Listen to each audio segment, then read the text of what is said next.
I'm a yoga instructor, and I'm just trying to make connections and grow and expand and, you know, just kind of connect with the outside world. You're healing people as you're healing yourself, and you're opening up your mind as you're opening up others' minds, you know, so it's like you really find like a connection on the same level with people, and you're never above and you're never below.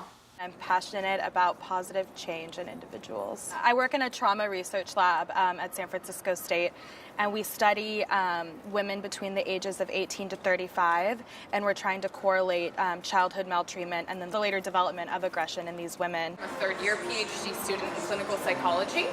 I care very deeply about issues surrounding various neurodevelopmental disorders, learning disorders, autism spectrum, and most importantly, continuation of care for children with various neurodevelopmental disorders. Before I got into yoga, I was like, you know, into partying and all that kind of stuff, and like doing things that are like just really not good for your body, not good for your soul, your mind, and stuff like that. And a lot of that had to do with being in the restaurant industry.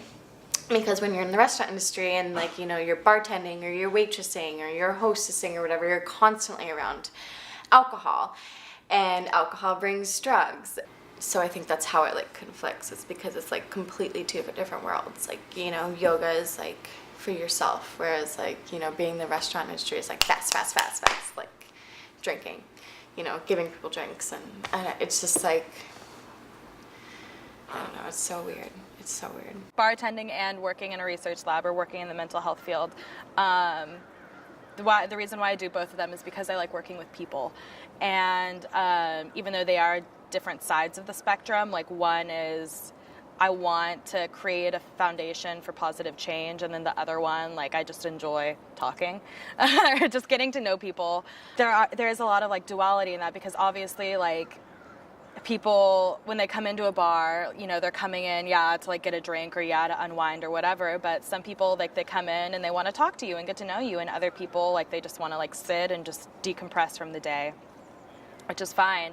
And then you get the same thing when you're like working with people in the lab. You get some people that are more outgoing and like to converse with you more, and some people that are harder to open up. Right now I work in an autism assessment clinic, which is great. We assess children for to see if they meet criteria for autism. We also assess to see if they have any other cognitive impairments or speech delays, things like that.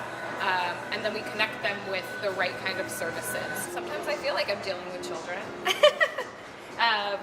No, you know, bartending has been a really great way for me to really learn how to connect with so many different people, with difficult people, with people that maybe operate a little differently, like just like with the kids. As people drink, their social skills kind of start to deplete, which has always been interesting to me, because, you know, is that who you really are? You know, have you just learned to operate in society in a way that doesn't show those things that come out when you're drunk, you know?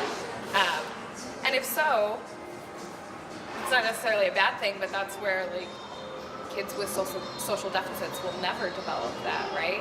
Remain curious about what is driving them, you know, what their interests are, and just meet them where they're at. And I think that you can find, when you meet them where they're at, they're able to connect with you a lot more. When you try to have them meet you where you are, that's where it doesn't match up, because they don't have the same social drives that we do.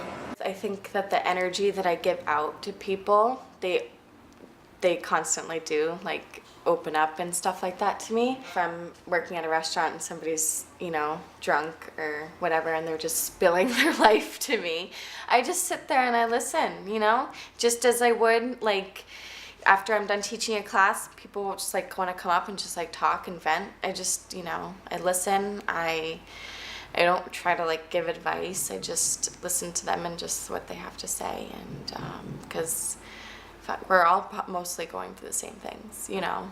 Take care of yourself and know your limits. If you don't even want to go out that night and your friends want to go out but you're feeling really down, like that's another form of self-care, is like staying inside and maybe like putting on a face mask, or watching your favorite movie, or going to bed early. Like sometimes even just going to bed early can be a nice way of self-care. It was like really hard to kind of like find that balance of wanting to teach and then having to work. And but then I think I eventually found my flow, and you just kind of stop hanging out with the people who are not that good for you.